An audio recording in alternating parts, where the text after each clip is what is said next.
Hello student, ফিরে আসলাম আমার একটা ক্লাসে। তোমাদের চলছে অষ্টম শ্রেণী গণিত রায় ও মার্টিন প্রশ্নবিচিত্রা। আজকে তোমাদের জন্য নিয়ে এসেছি আমি ক্লাস 8 ম্যাথ প্রশ্নবিচিত্রা সেকেন্ড ইউনিট টেস্ট 2025 স্কুল 5। আজকে 5 নম্বর স্কুলটা করাবো, পেজ নাম্বার 140 পাতা। তোমাদের দেখো যে 140 পাতা স্কুলটা আছে, এখানে দুটো স্কুল আমি দেখতে পাচ্ছি। প্রথম স্কুলটা দিয়েছে বালুরঘাট খাদিমপুর হাই স্কুল, তারপর স্কুলটা আছে Alipurduar New Town Girls High School. এই স্কুলটা তোমাদের করাবো। তোমাদের যে বইটা আছে, এই যে ক্লাস 8 বইটা রায় ও মার্টিন প্রশ্নবিচিত্রা, তাহলে এই বইটা তোমরা হাতে নাও, সঙ্গে নাও, প্রশ্নগুলো দেখো এবং বুঝে শুনে আমার সঙ্গে একসঙ্গে অঙ্কগুলো করো। কারণ অঙ্ক ভালোভাবে বুঝতে গেলে প্রশ্ন কিন্তু আগে ভালোভাবে বুঝতে হবে। প্রশ্ন যদি বুঝতে পারো তাহলে অঙ্ক বুঝতে দেরি লাগবে না। তা চলো দেরি করবো না, তাড়াতাড়ি করে আমরা আজকের ক্লাস শুরু করে দেবো। তোমরা তাড়াতাড়ি করে ভিডিওতে লাইক করে দাও, ভিডিওগুলো বন্ধুদের কাছে শেয়ার করে দাও। তো চলো আজকের ক্লাসের অঙ্কগুলো আমরা সহজভাবে বুঝে নিই। দেখো একের প্রশ্নগুলো আমরা করাবো। একের 1 নম্বর প্রশ্নটা আছে 80 টাকার 15% কত হবে বলেছে। তা দেখো 80 টাকার, তাহলে টাকার বলতে গুণ, টাকার এর মানে গুণ, তাহলে আমরা গুণ চিহ্ন দিব। 15% তো 15/100, ঠিক আছে। এটা সরল করলে অ্যান্সার চলে আসবে। তাহলে এখানে দেখো টাকাটা এখানে চলে আসবে, এই যে মধ্যে টাকা ছিল, তাহলে এত টাকা। এখানে একটা 0 0 কেটে দেবো, 5 দিয়ে করবো, 5 দিয়ে 10 আর 5 3 15, 5 দিয়ে 15 কাটাকাটি, 2 4 8, ঠিক আছে। এভাবে কাটাকাটি করে নেবো। 4 আর 3 থেকে গেলো, 4 3 12, 4 আর 3 গুণ করে নেবো, 12 টাকা। তো 80 টাকার 15% কত টাকা? 12 টাকা। এটা আমাদের অ্যান্সার। আর দেখো 2 এর প্রশ্নটা বলছে m সংখ্যক লোকের কিছু পরিমাণ খাদ্য n দিন চলে, তবে x সংখ্যক লোকের ওই পরিমাণ খাদ্য কতদিন চলবে। দেখো ভালো প্রশ্ন, আমরা ঐকিক নিয়মে করে দেখাচ্ছি তোমাদের। দেখো আমাদের বলেছে m সংখ্যক, তাহলে m জন লোক বলে দিলাম। তাহলে m জন লোক আছে, m জন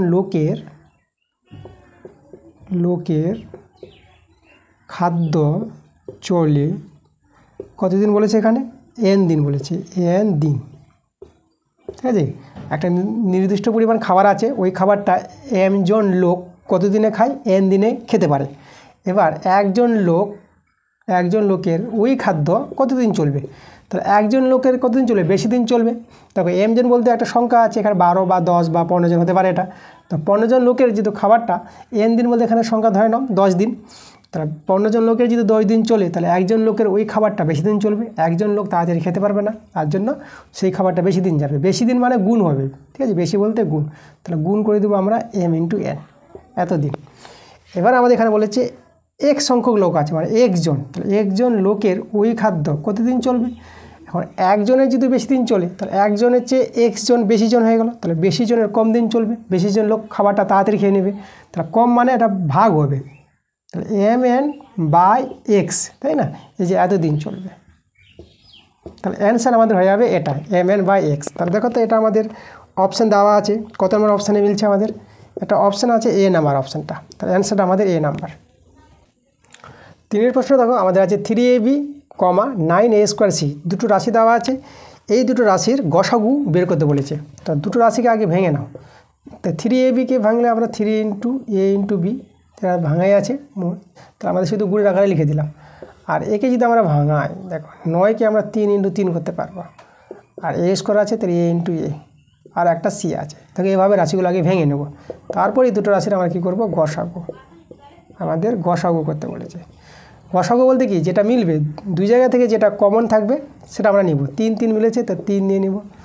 আর দেখো a আর a মিলেছে, তাহলে আমরা এখানে a নিয়ে নেব। আর কিছু মিলছে না, তাহলে আমাদের দেখো অ্যান্সারটা হয়ে গেল গসাগু 3a।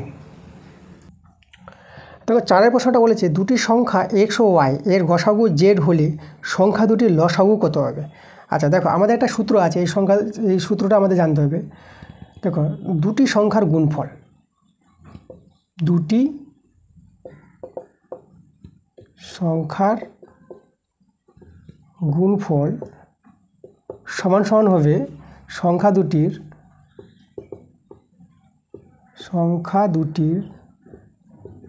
লসাগু গুণিত গসাগু, লসাগু গুণিত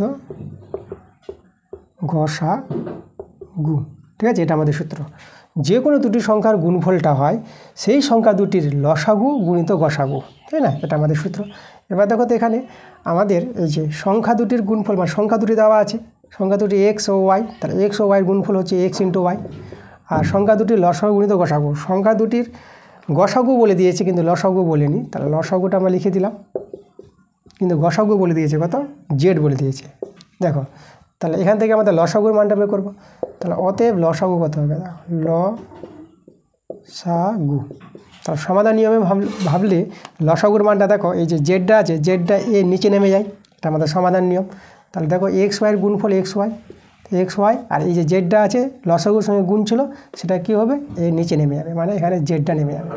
তাহলে দেখো সংখ্যা দুটির লসাগু হবে এক্স ওয়াই ওয়াই জেড, এটা আমাদের অ্যান্সার।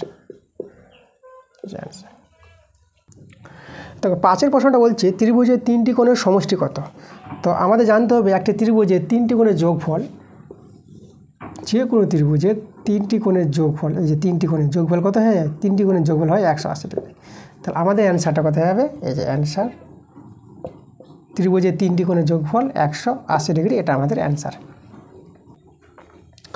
দেখো 6 নম্বর প্রশ্ন বলেছে দুটি সরলরেখাকে একটি সরলরেখা ছেদ করলে যখন একান্তর কোণগুলির পরিমাপ সমান হয় তখন সরলরেখা দুটি কী হবে। খুবই ভালো প্রশ্ন বলেছে। দুটি সরলরেখা আছে, এই দুটি সরলরেখাকে একটি সরলরেখা ছেদ করেছে, তাহলে একান্ত কোণগুলি যদি সমান হয়, দেখো এই একান্তরের সঙ্গে এই একান্তর, ধরো এ যদি হয় এই কোণটা 30 ডিগ্রি, তাহলে এই কোণটা আমাদের হবে 30 ডিগ্রি। তাহলে একান্ত কোণ যদি সমান হয়ে যায়, তাহলে এই যে দুটি সরলরেখা আছে, ধরো এটা একটা সরলরেখা, এটাকে আমরা এবি নাম দিয়ে দিলাম, আর এই একটা সরলরেখা, এটাকে আমরা সিডি নাম দিয়ে দিলাম। তাহলে একান্ত কোণ সমান হলে এবি এবং সিডি সমান্তরাল হবে, এখানে এবি সমান্তরাল সিডি পেয়ে যাবো, ঠিক আছে। সেই দুটি সরলরেখা কী হবে, সমান্তরাল হবে। সমান্তরাল দেখো আমাদের অপশানে সি নাম্বার আছে, তাহলে অ্যান্সারটা আমাদের সি নাম্বার, সমান্তরাল হবে। এরপরে 2 থেকে আমাদের বড় প্রশ্নগুলো আছে, তো বড় প্রশ্নগুলো এই অঙ্কগুলো তোমরা বই থেকে কমন পেয়ে যাবা। তো যে অঙ্কগুলো দেখবা যে বইয়ের সঙ্গে মিল নাই, আনকমন আছে, সেই অঙ্কগুলো কিন্তু আমি ক্লাস দেবো তোমাদের রায়মা মার্টিন প্রশ্নবিচিত্রা থেকে, সেই অঙ্কগুলো ক্লাস আসবে। আর বইয়ের অঙ্কগুলো আমি কিন্তু তোমাদের ক্লাস দিচ্ছি, ঠিক আছে। তোমাদের যে 8ম শ্রেণীর গণিত বই আছে, সেই বই থেকে অনেক ক্লাস দিয়েছি, আরও ক্লাস দেবো তোমাদের। তো ক্লাসগুলো তোমাদের যাবে, তোমরা ক্লাসগুলো পাবা, তোমরা ক্লাসগুলো দেখবা, ঠিক আছে। আমার সঙ্গে যুক্ত থাকো, আমার চ্যানেলের সঙ্গে তোমরা নিশ্চয়ই ক্লাস পাবা। যে ক্লাসগুলো দিয়েছি, যারা ক্লাসগুলো দেখোনি, তোমরা আমার চ্যানেলে প্লে লিস্টে গিয়ে ওই ক্লাসগুলো দেখতে পারো।